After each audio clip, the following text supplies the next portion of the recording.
बनके।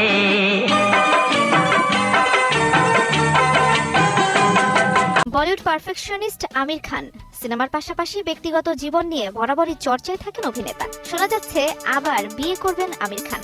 সম্প্রতি এক সাক্ষাৎকারে আমিরের কথায় এমনই ইঙ্গিত পাওয়া যায়। 1986 সালে রীনা দত্তকে বিয়ে করেছিলেন আমির। তাদের এক ছেলে ও এক মেয়ে। ছেলে জুনাইদ খানও ইতোমধ্যে বলিউডে পা রেখেছেন। 2002 সালে সেই বিয়েতে ইতি টানেন আমির রীনা।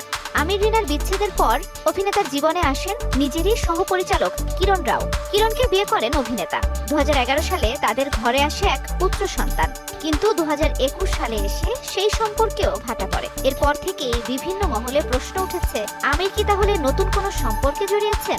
তিনি কি আবারও বিয়ে করবেন? এমন প্রশ্নের উত্তরে অভিনেতা বলেন, তার বয়স 59। মনে হয় না তিনি আবার বিয়ে করতে পারবেন। বর্তমানে আমিরের জীবনে বহু সম্পর্ক রয়েছে বলে জানান অভিনেতা। পরিবারের সঙ্গে ইতোমধ্যেই সময় কাটাতে শুরু করেছেন। আমির বলেন, এই মুহূর্তে আরো ভালো মানুষ হয়ে ওঠার চেষ্টা করছেন তিনি। বর্তমানে আমির তার আসন্ন ছবি সিতারে জামিন পার নিয়ে ব্যস্ত। এই ছবিতে মুখ্য ভূমিকায় দেখা যাবে জেনেলিয়া ডিসুজাকে।